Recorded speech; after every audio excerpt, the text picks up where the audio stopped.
importante, né? 2 Tessalonicenses, capítulo 2, Paulo vai falar sobre o anticristo e sobre esse evento da nossa reunião com Cristo. Ele fala assim, irmãos, verso 1, no que diz respeito à vinda de nosso Senhor Jesus Cristo e à nossa reunião com Ele, olha, são dois fatos, certo? A vinda e a nossa reunião com Ele. A nossa reunião como crentes com o Senhor Jesus é o arrebatamento, é o momento da gente se tornar um com o Senhor, seremos um com o Senhor. Bem profetizado. É um casamento, né? É um casamento. É um casamento. Até depois vai falar de bodas, né, em Apocalipse. Mas eu sei que não é fácil, tudo não converge, não é uma doutrina simples. Mas aqui ele está falando a nossa reunião com ele e a vinda de Cristo. Dois fatos. Nós vos exortamos, verso 2, a que não vos demovais da vossa mente com facilidade, nem vos perturbeis, quer por espírito, quer por palavra, quer por epístola, como se procedesse de nós, supondo tenha chegado o dia do Senhor. Engraçado que desde o início da igreja, estavam falando que o Jesus estava voltando. Fazem 2000 anos que fala que Jesus está voltando. Então não é privilégio nosso. Quando eu aceitei Jesus, em março de 1991, falaram, você só tem 10 anos, Jesus já está voltando. Meus filhos olharam para mim e falaram, não vai dar tempo nem de casar, pai, eu vou casar agora. E já passaram, né? Mais de 30 anos, né? Quase 40. Então, nós temos que tomar cuidado, porque as coisas estão indo, mas a nossa tendência é agora, é amanhã, é hoje, entendeu? Então, ninguém, verso 3, de nenhum modo vos engane, porque isso não acontecerá sem que, primeiro, venha a apostasia. E aí é que pega. Porque a apostasia, no grego, é afisteme, é um verbo, que é substantivado, né? Afisteme é partir. E a apostasia, afisteme, é a partida. Então, quando é apostasia da fé, afisteme da fé. Se é apostasia física, Jesus apostatou dos apóstolos, é porque ele partiu e foi para o monte sozinho. Então, pelo grego, e claro que eu não sou professor de grego, então você pode me bater o quanto você quiser, mas aqui, ó, meu entendimento é que tem que vir um evento chamado a apostasia, que pode ser entendido como decaimento da fé, degradação, corrupção moral, claro, que está acontecendo nos nossos dias. Então, todo teólogo pode falar, mas está vendo? Está acontecendo a apostasia da fé. Mas aí ele não falou, ele falou, sem que venha a apostasia e seja revelado o anticristo, o filho, o homem da iniquidade, o filho da perdição. E aí ele dá mais alguns dados do anticristo, o qual se opõe e se levanta contra tudo que se chama Deus. Então tem que tomar cuidado. Quando a gente pensar num cara como Trump, ele se opõe e se levanta contra tudo que se chama Deus? Ou pelo contrário? Entendeu? Pode falar, Cláudio. Precisa botar... Não, precisa botar... Pronto. Aí. Cheguei. Fala. Pastor, a gente, né, não foi nos dado, né, a data do início dessas coisas, mas os sinais, muitos sinais estão presentes. Muito mais do que de 2000 anos para cá, né?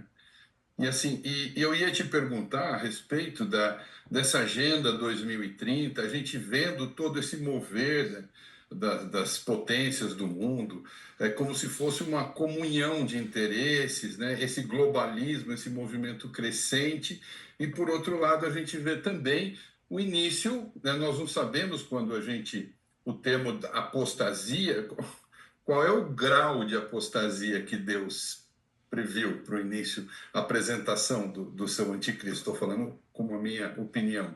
Uhum. Mas você acredita que esses sinais, principalmente do movimento globalista, é o início? Não, eu não tenho dúvida que nós estamos caminhando. Eu só não sei se vai demorar mais 3, 10, 15, 20 anos. Mas que nós estamos caminhando a largos passos, eu não tenho dúvida. Mas deixa eu completar só essa análise aqui para mostrar o outro lado da moeda. Paulo fala: não vos recordais que ainda convosco eu costumava dizer-vos essas coisas? Ele explicou em 1 Tessalonicenses 4, o arrebatamento. E agora, verso 6, sabeis o que o detém, para que ele seja revelado somente em ocasião própria. Com efeito, o mistério da iniquidade já opera. É isso que nós estamos falando. Apostasia da fé com o mistério da iniquidade. Está degradando. E aguarda somente, presta atenção agora, verso 7, que seja afastado aquele que agora o detém. Então será de fato revelado o iníquo. Então, uma coisa importante para qualquer teologia: existe alguém na Terra que impede a aparição do anticristo. Tem que ser afastado. Quando eu dava essa aula para os engenheiros lá na minha empresa, aqui na Cameron, em Houston, eles, quando alguém me contradizia, eles falavam: não, mas espera aí, se você está contradizendo o Cláudio, agora você precisa falar quem é esse que precisa ser afastado. Ah, o Espírito Santo. Mas o Espírito Santo não vai embora, senão não tem salvação. Então, pode ser o Espírito Santo, mas encorpado em alguma coisa. Então, os pré-tribulacionistas, como eu, acreditam que é o Espírito Santo no corpo de Cristo, que foi revestido de suprema autoridade. Efésios 1. Toda a autoridade foi dada para o Senhor Jesus, ele transferiu à igreja. Então, quando o anticristo vem reinar, espiritualmente tem um conflito aí. A igreja tem uma autoridade extraordinária ainda não entendida. Então, mesmo os que não são pré-tribulacionistas têm que dar uma boa explicação para esse verso. E aí, para os pré-tribulacionistas, tem mais. A interpretação de a apostasia é a partida igual ao arrebatamento, partida da igreja. A partida. Mas eu sei que para os mid e para os pós-tribulacionistas, isso soa até como heresia, certo? Porque ficou enraizado a ideia da apostasia da fé. E como você falou, mas até onde? Primeiro vem a apostasia, é um fato, tem artigo, é um substantivo. A apostasia é um evento, é o Rock in Rio, é a Madonna, sabe? É a Anitta, é o Elon Musk, é o Chat GPT. É um fato, não é um processo. Faz sentido? Amém?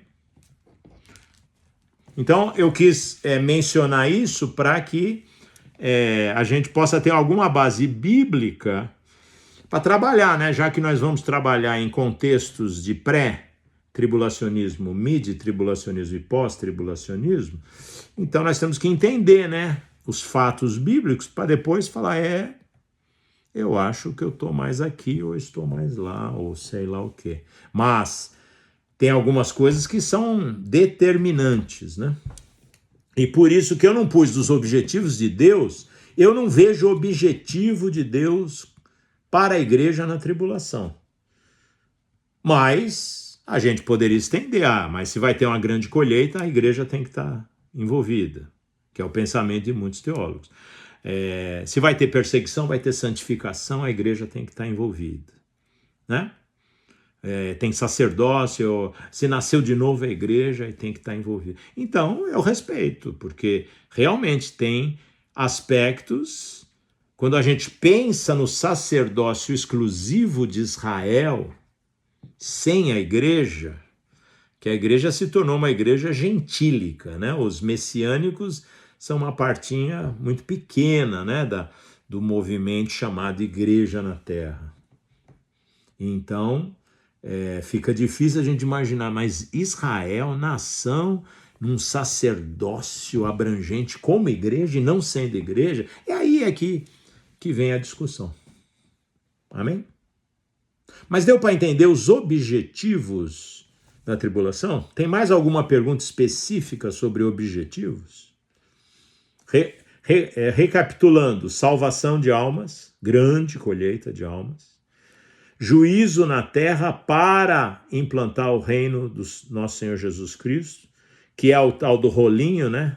Que vai sendo aberto os selos, escritos juízos por dentro, por fora. Então, existem juízos determinados, sem os quais Jesus não pode pisar na terra e assumir o reino, e assumir o domínio, o governo da terra para sempre.